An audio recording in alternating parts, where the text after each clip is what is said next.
Assalamualaikum warahmatullahi wabarakatuh. Perkenalkan, nama saya Khairul Imam, mahasiswa Fakultas Sastra Indonesia Reguler C. Di sini saya akan menjawab soal ujian akhir semester mata kuliah pragmatik yang dibimbing oleh Bapak Dr. Zamzam Nurhuda. Pertanyaan yang pertama tentang pentingnya pragmatik dalam ilmu bahasa. Pertanyaan yang kedua, manfaat belajar pragmatik baik secara teoritis ataupun secara praktis. Yang ketiga, istilah-istilah yang sulit diingat dalam pragmatik serta ungkapkan dengan alasannya. Yang keempat, hal-hal penting apa saja yang perlu dipahami dalam pragmatik. Saya akan menjawab pertanyaan yang pertama. Sebelumnya, saya akan menjelaskan apa itu pragmatik. Pragmatik adalah cabang linguistik yang mempelajari hubungan antara konteks luar bahasa dan maksud tuturan. Konteks luar bahasa ialah unsur di luar tuturan yang mempengaruhi maksud tuturan. Maksud tidak bisa dilihat dari bentuk dan makna saja, tetapi juga dari tempat dan waktu berbicara, siapa saja yang terlibat, tujuan, bentuk ujaran, cara penyampaian, alat berbicara, norma-norma, dan genre.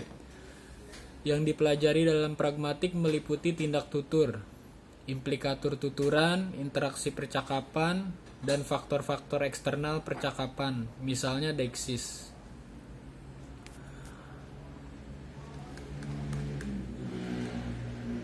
Pentingnya pragmatik dalam ilmu bahasa.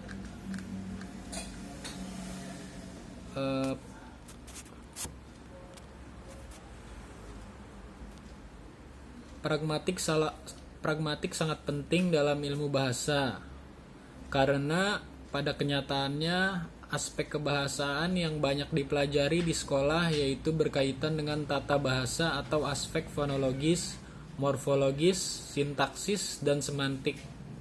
Padahal dalam berkomunikasi yang paling sering dijumpai adalah pemakaian ilmu pragmatik.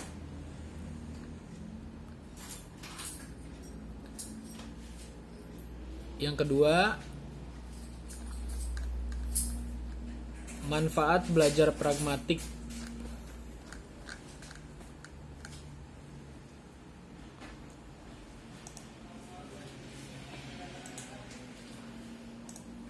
Manfaat belajar pragmatik adalah bahwa seseorang dapat bertutur kata tentang makna yang dimaksudkan orang, asumsi mereka, maksud atau tujuan mereka, dan jenis-jenis tindakan. Sebagai contoh, permohonan yang mereka perlihatkan ketika mereka sedang berbicara. Soal yang ketiga, istilah-istilah yang paling sulit diingat dalam pragmatik.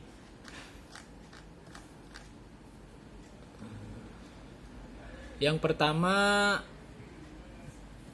istilah representatif, artinya memberitahukan siswa mengenai suatu hal.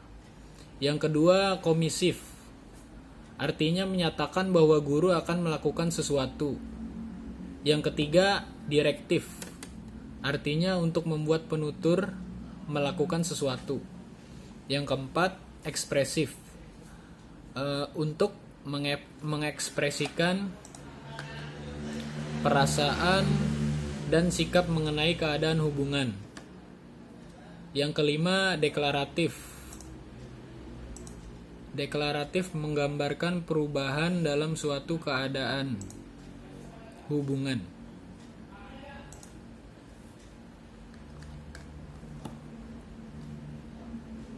Jawaban nomor 4. Hal-hal penting apa saja yang perlu dipahami dalam pragmatik? Yang pertama, siapa yang berbahasa, dengan siapa. Yang kedua, berbahasa untuk tujuan apa. Yang ketiga, dalam situasi apa berbahasa, tempat dan waktunya misalnya. Yang keempat, dalam konteks apa Misalnya peserta lain, kebudayaan, dan suasana.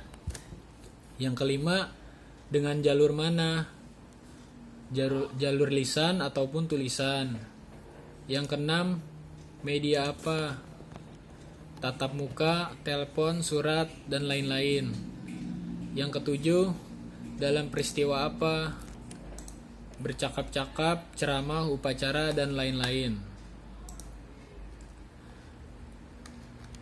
Ya, itu saja jawaban yang saya berikan. Kurang lebihnya mohon maaf. Wassalamualaikum warahmatullahi wabarakatuh.